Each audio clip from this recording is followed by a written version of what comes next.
Father Yahweh, I ask that you give me wisdom, guidance, and the words that I'm preparing to speak here today. Pray this in your Son, Yeshua's name. Hi there, everyone. I'm not prone to making a lot of video blogs, and mostly because I didn't have the tools to do it. I've got some tools to do it now a little bit better than what I did before, as can be seen here. I saw a video that somebody posted, a little short thing about 5 minutes long, on a private group discussing scripture and stuff relating to marriage. And he was basing an idea out of Genesis 3:16 specifically. I'm going to read it here in the King James to begin with. Most of the translations are universally the same as this, not all. But King James reads, "Unto the woman he said, I will greatly multiply thy sorrow and thy conception in sorrow. Thou shalt bring forth children, and thy desire shall be to thy husband, and he shall rule over thee." This seems to be reading straightforward, and most of these translations read the same way. The only difference is the biggest difference I found was when I went to the NET translation, which the commentator earlier today quoted from. It said, "To the woman he said, I will greatly increase your labor pains. With pain you shall give birth to children, and you will want to control your husband, but he will dominate you." Well, that, I understand the NET's got some study notes that explain why they came to that translation. I'm not sure who wrote the NET. I did read some material on it earlier showing a lot of what appear to be some pretty severe translation errors. This being one of them from my perspective. When we go and we look at, let's see if I can find it here, this one here. There we go. We look at Genesis 3:16. Here's an interlinear that I found. And it actually doesn't say children, it says sons, the name. So that is a translation error there too. But sons, oftentimes, this is used idiomatically to mean children in general. So when it says benaim, it can mean children in general, but literally and specifically it means sons. So we're dealing with the offspring, the forwarding of the genetic line of the husband here. And to you, many of you, your impulse, your drive will be to your husband, okay? And he shall rule in you.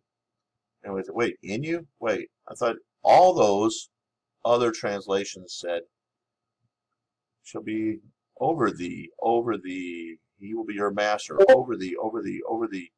This comes nowhere near, incidentally. The Hebrew of this text comes nowhere near the NET translation, although the NET translation does promote a theology of husband and wife relationships that seems to be based out of the Anabaptist philosophies, where women are effectively servants or slaves to their husbands, and they are outside of being righteous if they disagree with their husband on anything. They are expected to submit and comply to everything that their husband demands of them or wants of them. And I'm not saying it works that way in every marriage, but as an overall doctrine for a good section of Anabaptist type faiths, this is a general thing.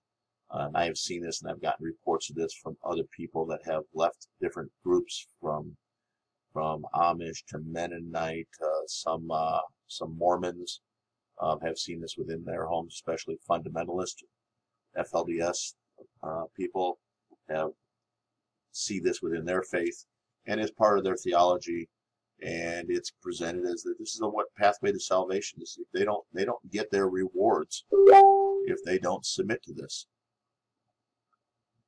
And anyway, so continuing on here, I wanted to take a look at this because this didn't make sense to me, and it's in the translation. And so first I did a Google Translate, because Why not, right? You know, what's the worst could go wrong? Google, right? Well, Google says in. You know, it's like, okay, yeah, well, maybe Google got it wrong. It's entirely possible they got it wrong. Um, so then I said, well, you know, let's look at Brown Driver Briggs. Bet, like of, okay, this is the word that was, this is the cough. This is not the bet. Cough here.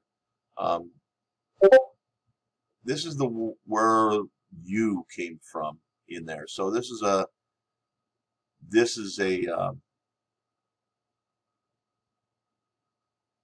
being used in a way that's not specifically defined here.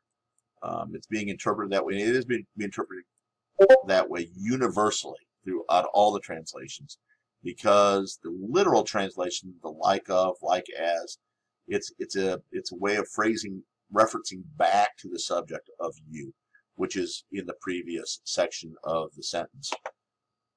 So that's why you is used there, because in English it wouldn't make sense otherwise. But the first part there, bet, its preposition means in. It does mean in, and it's predominantly that way. That's the number one usage of that is in.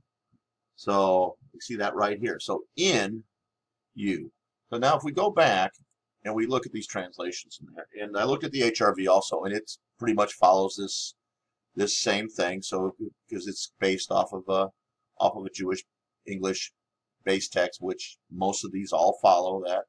But if you look at this and it says, rule in thee, unto the woman, he said, I will greatly multiply thy sorrow and thy conception. In sorrow you shall bring forth sons, because that's what's actually there. They're Benaim. And thy desire shall be to thy husband, and he shall rule in thee. He shall rule in you. That changes the whole context of everything, because he's not ruling over you. He's not dominating you. He's not controlling you. He's ruling within you. In the same way that within us, we love Yahweh, we love Yeshua, and he rules within us, because our desire is to him. And so as we're submitting to him, our desire is to him, and we follow him. And the Torah is written in our hearts. It's written in the heart of our flesh, and our flesh, our heart, becomes circumcised within that. So that changes the whole perspective. So now, instead of me ruling over my wife and demanding that she comply with my every whim and will, no, it's her submitting to me on her own, because she has a desire within her, is that desire. And plus, we have to remember that within the context of this is part of the punishment specifically on Hava, on Eve, for what she did to Adam. This doesn't necessarily play out throughout all history to all of womankind in the same way. It can, and certainly the multiplication of pain in conception and bringing forth children, that is certainly carried through. So we must assume that also this rule also generally applies.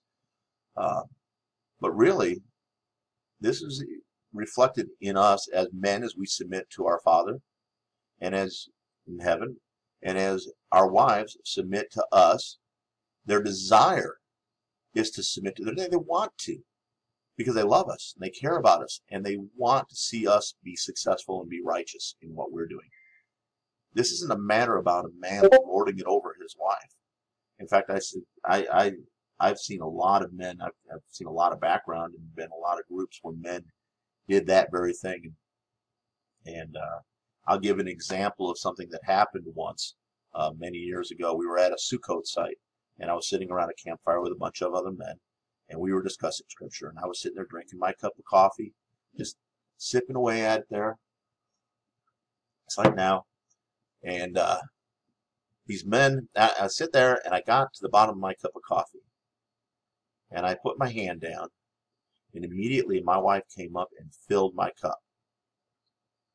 She stopped. She was with the other women. She stopped what she was doing. She saw that my cup had been emptied, and she immediately brought me more coffee and filled my cup up, and then disappeared again. And the men sat there for a moment stunned by that. They were stunned.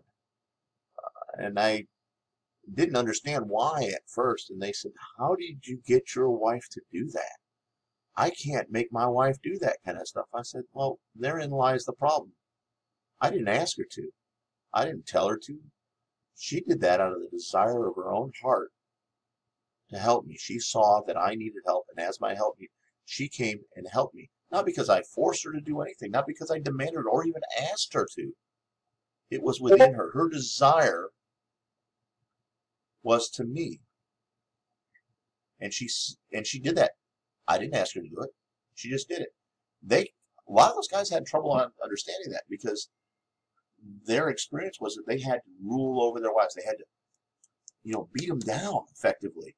And I could see the look in some of these women's faces. They were not happy. My wife was happy. And generally speaking, my wife is happy. And I do everything I can to work with my wife and to hear her. Because she's a wise counsel. She's a helpmate to me. I should be listening to her. And she desires for my success. He shall rule in thee.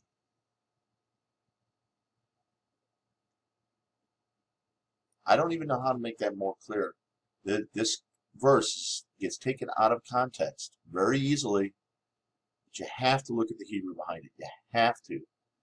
Because there's a lot of things in Hebrew where words get translated in English, sometimes to hide things, sometimes because somebody's trying to promote a specific doctrine. And I'll tell you right now, a lot of translators from Hebrew and Aramaic into English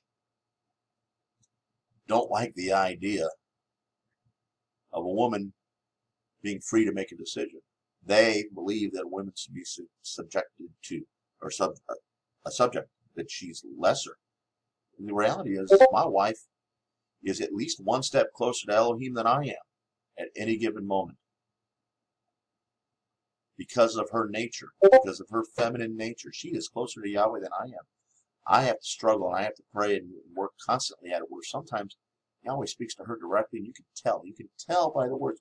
And I can't even tell you how many times she's told me, hey, this is going on. I can feel it. I can tell. She was right. It was going on. I couldn't see it. Why couldn't I see it? I don't know. Because she's one step closer to him than I am. And it is in her nature to be so. And I should listen to her. And I should consider her words carefully. Because she's there as my helpmate, as my partner. And this is true whether it's one wife or whatever wives you have. I know there's a lot of people out there that have more than one wife. And biblically, I don't have a problem with that at all. Legally we may have issues with it, but biblically, I don't have a problem with it. So, these women that are being lorded over, I feel badly for them because they need to be partnered with their husband, not beaten into submission. Or told that, and I've seen that before too, where a wife is told that, hey, you know what, if you don't like it, there's the door. Find your way out. And then she's shunned by her community, by her husband, and everybody else because she finally got to a point where she said, I can't do this anymore. I'm done. I can't do this. You're not listening to me. You're making bad decisions. You're destroying our family, and I don't want to be mentally or physically abused one more day. I'm tired of it. It's not right that we should treat our wives that way. We should hear them. We should be having conversations with them. And a conversation is not me telling my wife the way it is. Conversation is communication back and forth. We're going back and forth with that communication. And I'm listening to her, and I'm making decisions based on her concerns. It doesn't mean I've agreed with her. It doesn't mean that I didn't do what I felt was right anyway. But I heard her, and I tried to understand her perspective and why she felt the way she did. So I'm making an advised decision with counsel from my wife. Shabbat Shalom, everyone.